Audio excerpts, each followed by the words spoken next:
All Hallows Eve, the evening your nightmares come to life, all the creatures of the night come out to play. It's time to pay tribute to this terrifying month, so join us as we celebrate the sinister season. This is the Venom Month of Horrors.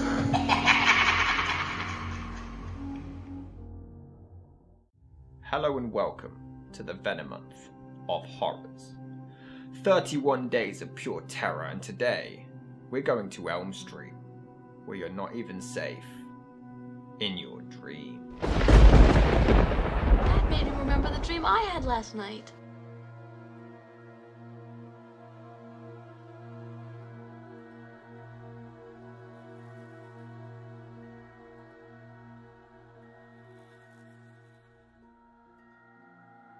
A Nightmare on Elm Street follows Nancy, played by Heather Langenkamp, who looks an awful lot like my ex-girlfriend, so I really want her to die. A teenage girl whose friends start experiencing the exact same nightmares of a weird, scary fella in a stripy jumper and knives for hands, played by Robert Englund, who they later discover to be called Freddy Krueger. Fred Krueger, Mom. Fred Krueger. No, it's Freddy. Okay, I don't care if your opening title says Fred, I don't care if the characters say Fred, the nursery rhyme says Freddy. Even he says Freddy! Freddy. It's Freddy. Side note, Heather Langenkamp's boyfriend at the time actually came up with the Freddy nursery rhyme. He used to be a child killer before the parents in the neighbourhood burned him alive. However, now he is back tormenting their children before murdering them in their dreams, in turn butchering them in reality, baffling police before a really weird ending which we'll get onto later. Oh, for Pete's sakes. Wes Craven got the idea for the film when he read some newspaper articles in the Los Angeles Times from the 1970s where some Southeast Asian refugees fled to the States to escape the Vietnam War and began suffering disturbing nightmares, thus refusing to sleep, before dying in their unconscious state not long after. Other inspirations were from Craven's own students at Clarkson University who parodied horror movies, actually filming on Elm Street in Potsdam, New York, as well as Craven once spotting an elderly man walking past the window of his home when he was a small child. The man glanced at him before walking away silently. The original concept was for Freddy to be a child molester, but he decided to change it to just a murderer as he didn't want to publicise child molestation cases that were present at the time of production. And then the remake happened and they said, nah, he's a paedophile now. How do you believe me? The name of the character was even based on Wes Craven's school bully, literally named Fred Krueger. The coloured jumper based on DC Comics' Plastic Man, and the specific colours of red and green were due to human retinas supposedly finding these to be the most clashing colours in existence. A lot of the killers at the time were wearing masks: Leatherface, Michael Myers, Jason. I wanted my villain to have a mask, but to be able to talk and taunt and threaten, so I thought of him being burned and scarred. I also felt like the killer should have something other than just a knife, that's too common. So I thought, how about a glove with steak knives? Craven also found that most people feared being scratched by animal claws. It wasn't until his cat unsheathed its claws that he got the idea of the infamous glove and began writing the screenplay in 1981 after finishing up Swamp Thing before pitching it to several studios that all rejected it. Weirdly, it was Walt Disney Productions who first showed interest but wanted him to tone down the content to make it suitable for children and preteens, which Wes refused to do. Freddy Krueger. Suitable for kids. Some dream, judging from that. Paramount Pictures then showed interest before passing on it, calling it too similar to Dreamscape, which they were then producing. Eventually, New Line agreed to distribute it and gave it the green light that Wes Craven, who was in deep financial and personal crisis at the time, desperately needed. However, some of the funding fell through, and for 2 weeks the cast and crew worked without being paid, but they were about to seriously cash out on it. This film literally saved the studio from complete bankruptcy. Originally, Craven wanted a stuntman to play the killer, but after trying out a few of them, he realised that he really needed an actor instead. There was speculation that David Warner was lined up to play Freddy before backing out due to scheduling conflicts, but many dispute this, including Warner himself in his own book. I couldn't find an actor to play Freddy Krueger with the sense of ferocity I was seeking. Everyone was too quiet, too compassionate towards children. And then Robert Englund auditioned. He wasn't as tall as I'd hoped and he had baby fat on his face, but he impressed me with his willingness to go to the dark places in his mind. Robert understood Freddy. Because he was scary, that's why. For the audition, Englund actually darkened his eye eyelids with cigarette ash and slicked his hair back. I looked strange. I sat there and I just listened to Wes talk. He was tall and preppy and erudite. I posed a little like Klaus Kinski and that was the audition. To be honest, I only took the part because it was the only project that fit my schedule during the hiatus between the V miniseries and series. For the role of Nancy, Craven wanted someone very non-Hollywood, which Heather Langenkamp fit perfectly, but others considered were Demi Moore, Courtney Cox, Tracy Gold and Jennifer Grey. Johnny Depp, who looks about 12 in this, didn't even audition to be in the film. He was unknown and actually a musician at the time, but his friend Jackie Earle Haley, side note, he'd go on to play Freddy in the remake. Small world. I think that kid is some kind of lunatic or something. And Demp went with him for support before landing himself the role of Glenn. Glenn? What kind of name is that for a girl? In fact, it was Wes Craven's daughters who selected Depp based on headshots of all the actors he showed them, calling him dreamy, what others considered were Charlie Sheen, who demanded more money. Bear in mind, this was actually before Sheen was a big star. Douche. John Cusack, Kiefer Sutherland, C. Thomas Howell, Brad Pitt, and even Nicolas Cage. That would have been amazing. Meanwhile, Whatever you do, don't fall asleep. That's all you have to do! Originally, the budget was a small $700,000, but after more funding came through, it increased to around $1.1 million, and filming began in June of 1984 in Los Angeles, California, and wrapped up as early as July, before being rushed to completion for November. The ending was originally vastly different. So in the ending we all saw, Nancy brings Freddy back into the real world where she sets him on fire. He then attacks her mother, she knocks him out, and he then vanishes as her mum lowers into the bed of hell. Trust us. Before he returns, but Nancy then realises fear gives him power and is no longer afraid of him, which makes him vanish before all of her friends are alive again, but then the car gets taken over by Freddy and the film ends. Never explained in any of the sequels, by the way, even when Nancy does come back. That's enough. Anyway, the original ending was to have Nancy defeat Freddy in the exact same way by not believing in him before waking up to realise that the entire movie was a nightmare. However, the studio wanted a twist ending, so both were shot and we got the dream within a dream within a dream crap, which Craven hated as he never wanted the film to be a continuing franchise and instantly dropped out of the sequel. A Nightmare on Elm Street premiered on November the 9th, 1984 and grossed a worldwide total of $25.5 million, receiving mixed reviews. A Nightmare on Elm Street is closer to a Stephen King adaptation with its small town setting and invented monster myth. The film finds Craven emerging from his recent career slump with a fine, perhaps definitive bogeyman to back him up. The movie is a superior example of an overworked genre. Unfortunately, about 200 pages worth of characterization has been compressed into cliché details like Boozy Renelle Blackley demonstrating her renewed self-respect by throwing away a half-full bottle. The nightmares in the film work against itself. While the kissing telephone and bottomless bathtub are disorienting in the David Cronenberg spirit, they get in the way of the relentless pursuing monster aspects that Carpenter manages so well. For such a low-budget movie, A Nightmare on Elm Street is extraordinarily polished. The script is consistently witty, the camera work is crisp and expressive. The genre may have built-in limitations, but Craven faces the challenge admirably. A Nightmare on Elm Street is halfway between an exploitation flick and classic surrealism. Freddy Krueger is also the most chilling figure in the genre since The Shape made his debut in Halloween. It's a highly imaginative horror film with great special effects, but the movie fails to tie up its thematic thread satisfyingly at the conclusion. The movie's worst scenes involve Nancy and her alcoholic mother. Author Ian Conrick praised the movie's ability to rupture the boundaries between the imaginary and the real. James Berardinelli praised it for toying with the audience's perceptions. The Independent Film and Television Alliance selected it as one of the 30 most significant independent films of the past 30 years. Bravo picked this scene as the 17th scariest movie moment ever and Freddy as the 40th greatest villain, and Empire ranked it as the 162nd greatest feature film in history. And it's great. It is scary as hell. But it makes no sense. You bastard. It does have chilling moments. I mean, this is absolutely mortifying, and I firmly believe one of the scariest sequences ever put to film, and just the concept alone is really terrifying. It's scary for a masked killer to come after you with a knife, sure, but for a killer to prey on your basic human need of sleep so you have to fight to stay awake, that's horrifying. There's a scene when Nancy has a bad nightmare, but we don't even see it, just her reactions. That's really cleverly done and plays on your mind, much like most of the film. There's iconic shots where you really root for the heroes to take the bastard down. Despite my issues with some of the screenplay's logic, the characters are really likable and you really want to root for them. I had a hard-on this morning when I woke up, Tina. Had your name written all over it. There's 4 letters in my name, Rod. How could there be room on your joint for 4 letters? There's great imagery for films like The Frighteners to completely rip off later, and it really does frighten you at points with the visuals that stick with you forever. But it makes no sense. I'm sorry, but it's true. Don't be such a smart guy. Like, people slate the second one for making no sense, which it does, by the way. It's like the Terminator franchise. The first one makes no sense, and the sequels just make it worse and pile even more lack of logic on top. But it's true. A Nightmare on Elm Street Part 1 is completely illogical, makes no sense, but unlike its sequels, this one is entertaining despite how little sense it makes. I mean, firstly, it's later revealed in the sequels that this was actually Freddy Krueger's house. Why would people who killed Freddy then move into his house?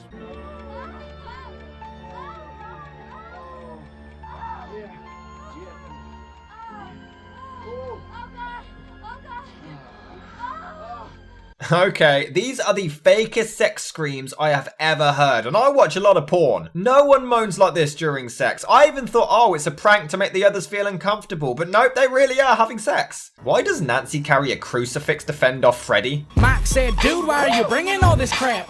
Freddy Krueger's not a vampire, put that stuff back. This girl Tina hears a voice calling her and decides to follow it on her own in the middle of the night, half naked. Watch this.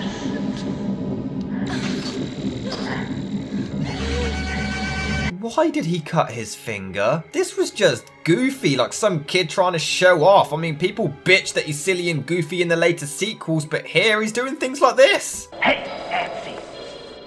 No running in the hallway. Yeah, he was so goofy and silly in the sequels. Here, he was serious.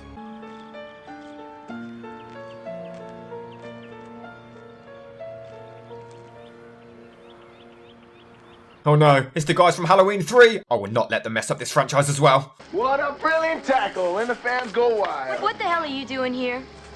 Came to make up, no big deal. Your mom home? Of course. Oh, what's that? Intense, huh? Why would he bring that? He didn't know about their dreams, so he wouldn't know that it would scare them. It's just forced foreshadowing. Why is Freddy stretching his arms? Not only is it completely pointless, but it's not scary. It looks more goofy than anything. So Freddy kills their friend Tina, and her boyfriend Rod is obviously framed, despite telling everyone that he's innocent. Now, Nancy knows Freddy is real at this point and knows the dreams are coming true, and yet she still disputes his story. It makes no sense. What, Mother? Don't fall asleep in there. You could drown, you know. Okay, I've fallen asleep in the bath several times and never once have I drowned. And surely you just get a little bit under the water and then that would wake you up. This whole myth is stupid. Or that happens. Glenn? Are you still watching? Yeah, so? I'm just checking.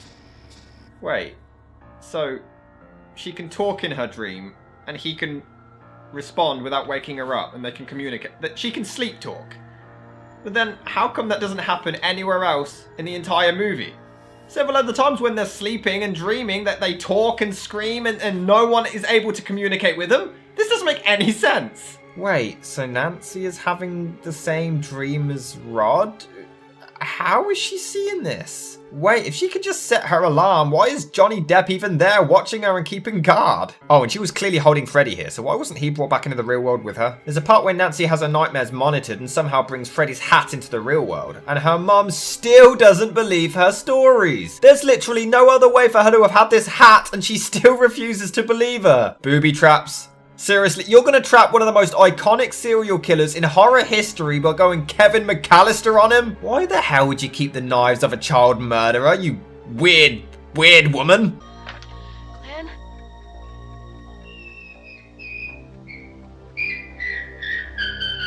Wait, Freddy calls her up?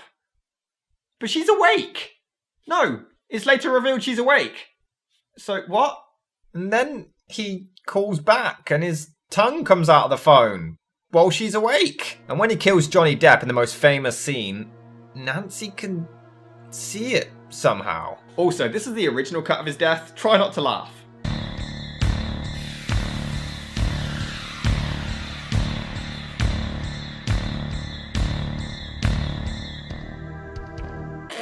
I wonder why they changed it. I break the door down in exactly 20 minutes.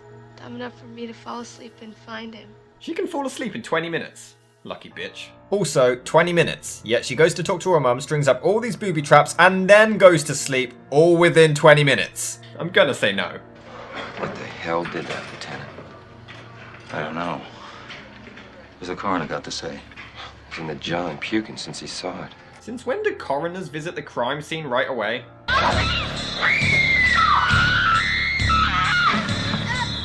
Alright, now, why didn't that wake her up? I mean, earlier she puts her arm on a boiling hot pipe which scalds her for realsies and wakes her up, so how come jumping off of a balcony doesn't do it? When she brings him into reality, she doesn't spot him for a while, and is he just waiting, hiding under a bed like a sissy? And then Freddy just looks like a complete joke. Forget part 6, this has Freddy get hit by a cartoon hammer, fall over a balcony, and even down the stairs like a bitch.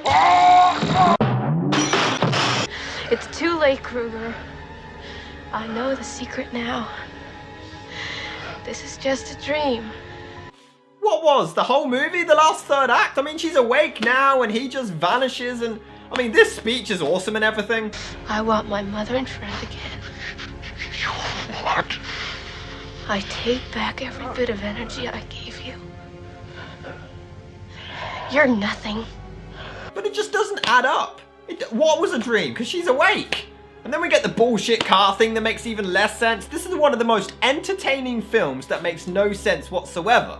It's just unfortunately one of those that tries to be intelligent when there's no logic. It's kind of like the Terminator. And I also have issues with the acting. Just let go of the fact that this is one of the greatest horrors ever. The acting is pretty bad.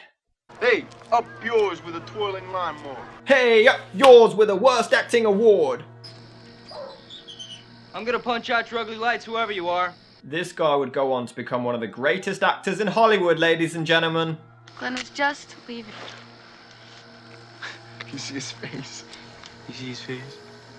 This would become the king of comebacks, ladies and gentlemen.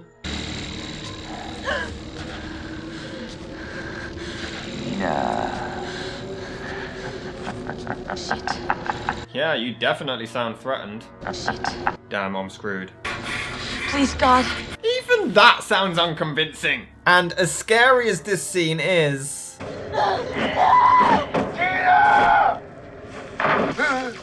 Acting! Seriously, here he looks like he's about to laugh. Tina! Who did this? Tina! I'll kill you! Who's acting? I'll beat you! How? Nancy looks like she's on the verge of laughter as well. These are sick people. But I sure would like to know what the hell you were doing shacking up with 3 other kids in the middle of the night, especially a lunatic delinquent like Lane. Rod is not a lunatic, Dad. And I am not an actress, Dad. Maybe you don't think murder is serious. How can you say I don't take her death seriously? How can you say I don't take acting seriously? That's why we were there, Mom. She just didn't want to sleep alone. Yeah, guys, Heather's acting is total garbage. We all know it. Let's just fade to black and avoid any further embarrassment now. The door was locked from your side. Don't look at me like I'm some fucking fruitcake or something. I'm warning you. Don't look at me like I'm some fucking actor or something. I'm warning you. FYI, the actor who played Rod suffered severe depression during filming and often snorted heroin in between scenes. For this one, he was actually off his head on drugs, but Heather just believed he was that good an actor and was blown away by his performance. Apparently heroin makes you a really good actor. I'm gonna go get some.